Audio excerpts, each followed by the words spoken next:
Kakapasabi lang ni Zelensky ng isang bagay na ayaw marinig ng lahat. At natatakot ang Kremlin na pinapakinggan na siya ng mundo. Sa loob ng ilang buwan, sinubukan ni Putin na kumbinsihin ang kanyang mga tao na ang pakikipagkaibigan niya sa China ay isang pagkakaibigang pantay-pantay. Pero mas madilim ang totoong nangyayari. Hindi na lang langis ang binebenta ni Putin sa Beijing, kundi pati ang soberanya ng Russia. Hindi lang natin pinag-uusapan ang mga kasunduan sa kalakalan, pinag-uusapan natin ang mismong teritoryo. Binabago ng mga Chinese na mapa ang pangalan ng mga syudad sa Russia. At may negosasyon para bigyan ng access ang barkong Chino sa ilog ng Russia. Parang hindi pa sapat ang lahat ng ito. Ngayon ay humihingi pa ang China ng mas malaking diskwento sa langis ng Russia. Isang presyong sobrang baba na parang pagnanakaw na. Ginawang kolonya ng likas na yaman ni Putin ang Russia mula sa pagiging regional na kapangyarihan para lang makatawid sa digmaan. Masaklap pa, napapansin at nagsisimula ng magsalita ang sarili niyang tao. Kaya tingnan natin ang bentahan ngayon. Nagsimula ang lahat sa pahayag na ito na ginawa ni Zelensky 2 linggo na ang nakalipas. Pakinggan mo lang. Sa kasaysayan ng Rusya, hindi pa sila sumuko ng soberanya sa Tsina o sa mas malalakas na bansa. Nakakabilib kung gaano kalaki ang gustong gastusin ni Putin para hindi matapos ang digmaan. May sapat pa ring kapangyarihan ng mundo para tapusin ang digmaan at pilitin ang Rusya na sumunod. Kailangan natin ng kapayapaan? Alam natin na ito ang katotohanan. Kung titingnan lang natin ang mga numero mula 2021 hanggang 2024, tumaas ng 66 ang kalakalan sa pagitan ng China at Rusya. Ngayon, pangunahin ng ine-export ng Rusya sa China ang langis, gas, at iba pang enerhiya. Habang nag-e-export din ng China pabalik, alam nyo, teknolohiya, produktong pangkonsumo, sasakyan, at higit sa lahat, ang dual-use goods gaya ng makinang pang-industriya at semiconductor. Ang dual-use goods ay nasa produktong pangkonsumo pero pwede ring magamit ng Rusya sa military-industrial complex nila. Sa Rusya, ito ay parang lifeline na kinakailangan para mabuhay dahil kinakalasin nila ang mga dual-use na makinang ito at ginagamit ang mga chips para sa kanilang mga misil, sa mga drone, at sa kahit anong kailangan ng militar. Wala nang ibang paraan ang Rusya para makuha ito maliban sa China. At kaya naman nakadepende talaga ang Rusya sa China. Ganon din sa export ng Rusya. Dahil sa parusa ng kanluran, kaunti lang ang alternatibong mamimili ng kanilang hilaw na materyales at enerhiya. Ibig sabihin, kahit na tumataas ang kalakalan sa magkabilang panig, ang Rusya pa rin talaga ang nakadepende. Suriin natin ang mga numero. 34% ng iniluluwas ng Rusya ay sa China, habang 4% lang ng iniluluwas ng China ang napupunta sa Rusya. Alam ni Putin na mas kailangan niya ang China kaysa baliktad. At mas masama pa, alam din ito ni Xi Jinping dahil dito, ginagamit ng China ang kanilang malaking kalamangan. Sinusubukan niyang magtatag ng imperyo sa panahon ng nasyonalismo pero hindi talaga ito uubra. Ibinuhos niya ang armas sa Ukraine, iniwang bukas ang Siberia, kaya nakapasok si Xi Jinping doon bago pa magsimula ang digmaan sa Ukraine. Iyan yon. Ang Belt Road Initiative ay unti-unting inaalis ang dating impluensya ng Russia sa gitnang Asya. Ginagawang mapanganib ni Putin ang digmaan. Kung mahina ang Russia at malakas ang China, tumitindi ang panganib. At sasabihin mo, bakit nga ba ito mahalaga?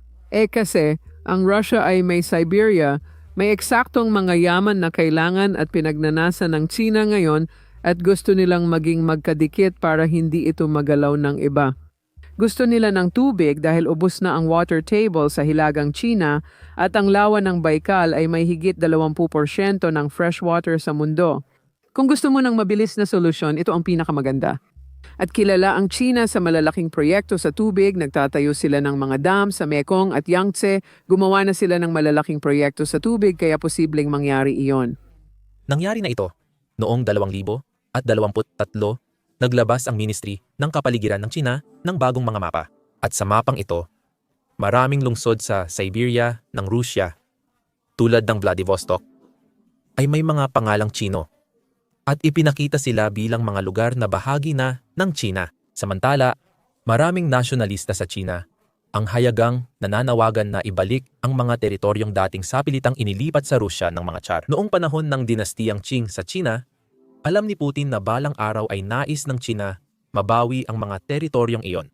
Ano nga ba talaga ang ginagawa niya? Ganito, ibinibigay na niya ito bago pa man sa pilitang kunin ng China. Noong nakaraang taon, iniulat ng media sa Rusya na gusto ni Putin na ipasa ang isang ilog sa China para magkaroon sila ng access sa dagat ng Japan. Nagsimula ang negosasyon noong pagtatapos ng 2024. Layunin nitong talakayin kung paano papayagang dumaan ang mga barko ng China sa ilog Tumin patungong dagat ng Japan. Pagkatapos ngayong taon, biglang tumaas ang pagsuko ng teritoryo. Nagsimula na ang integrasyon ng Rusya sa China. Pinayagan na ni Putin ang mga Chino na pumasok ng walang visa. Ngunit may ilang Ruso na hindi masaya rito. Tingnan mo paano sila tumugon sa balitang ito online. Sabi ng isang lalaki, yari na ang Siberia at malayong silangan. Dagdag pa ng isa, nagsimula na ang pagpapalawak ng China.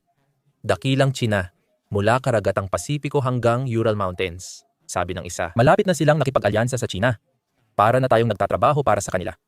Sige na nga, ngayon, hindi lang mga mamamayang Ruso, kundi pati mga Russian war blogger ay hayagang nadidismaya at tinatawag na ang Russia bilang kolonya ng hilaw na materyales para sa China.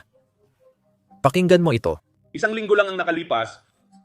linggo lang ang nakalipas. Ginoong. Sinabi ni Saikin na handa ang Russia na maging pinagkukunan ng mga yaman para sa China na naging isang industrial na superpower. Hawak niya ito. Ayon sa kanya, makakatulong ang mga enerhiya ng Russia sa China upang makamit ang kanilang mga estratehikong layunin. Sa madaling salita, direkta niyang sinabi na tayo ay at nais maging tagapagtustos ng hilaw na materyales para sa China, para sa pag-unlad ng China, Para sa pag-unlad ng China, hindi para sa pag-unlad. hindi para sa pag-unlad ng ating bansa, kundi para sa pag-unlad ng China. Gusto kong ipaalala sa inyo na At dito, gusto kong ipaalala sa inyo na palagi tayong naging tagapagtustos ng mga yaman para sa mga bansa ng NATO at China. Kahit ano pa ang sabihin sa atin tungkol sa pagsusumika para sa isang uri ng soberanya, sinasabi ito ng direkta. Pareho pa rin tayo noon at ngayon. At gusto nilang magpatuloy ito ng walang hanggan, iniluluwas ang ating mga pambansang yaman, mga nauubos na yaman sa ibang bansa, para makamit ang kanilang mga estratehikong layunin, hindi ang atin. nasabi ko na sa'yo. Nasabi ko na ito at nagbigay rin ng mga halimbawa. Tingnan mo kung ano ang ine-export ngayon ng Russia sa China. Puro hilaw na materyales ang inilalabas natin at ang mga tapos na produkto ay inaangkat pabalik sa atin. Malinaw na ang nangyayari ay ang pagkuha lang ng ating mga hilaw na materyales at pati na rin ng ating pera.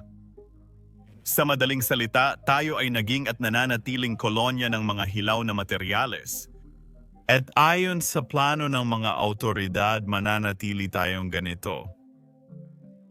Sa anumang armadong labanan sa hinaharap, itatapon ng mga autoridad ng Russia ang laman laban sa bakal, ibig sabihin, ang ating mga sundalo, ikaw at ako ang lalaban. Mga robot kung saan isang operator ang kumokontrol sa isang grupo ng mga robot sa ulat ng China,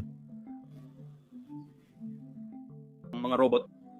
At mas bibilis pa ang pagbagsak nito sa 2026 dahil humihina ang ekonomiya ng Rusya at kapos na sa pondo ang kanilang gobyerno para suportahan ang digmaang sinimulan ni Putin.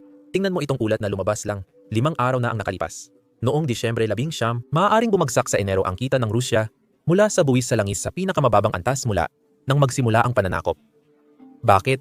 Tingnan mo, humihingi na ngayon ang China ng mas malaking diskwento sa langis mula Rusya, kaya ibinebenta na ito ng Rusya ng mas mababa sa dolyar, 35 kada bariles. Para lang maikumpara, ang krudong langis ay kasalukuyang ibinebenta sa 58 kada bariles. Noon bago ang pananakop, halos magkapresyo ang dalawang uri ng langis. Siguro ilang sentimo lang ang pagitan. Ngayon, may halos 22 diskwento kapag bumili ng langis mula Russia. Ito ang pinakamababang presyo ng langis mula Russia mula pandemya. Binabaan ng mga kumpanyang Ruso ang presyo dahil iniiwan o tinatanggihan na ng mga kaalyado ng Russia ang kanilang mga order. Dapat naisip na ng Russia na mangyayari ito matapos sakupin ni Putin ang kanyang pinakamagagandang customer at umasa sa pera ng China. Sa kabila nito, mukhang labis na nag-aalala ang pamunuan ng Russia at Kremlin tungkol sa European Union. Palagi nilang sinasabi na ang European Union ay bumabagsak sa kadiliman dahil wala ng pera ang Europa para dito. Alam mo na, ilaw ng Pasko tuwing Kapaskuhan. Sa totoo lang, pinapatunayan natin na isa lang itong peking kasinungalingan na gustong ipakalat ng Rusya. Kung hulaan mo kung sino pa ang sumusubok na pabulaanan ang kasinungalingan ng Rusya, mga mamamayan ng Rusya, nagpapalabas na sila ng mga video mula sa Rusya na nagsasabing, sa totoo lang, walang mga ilaw ng Pasko sa mga lungsod dito. Tingnan mo ito.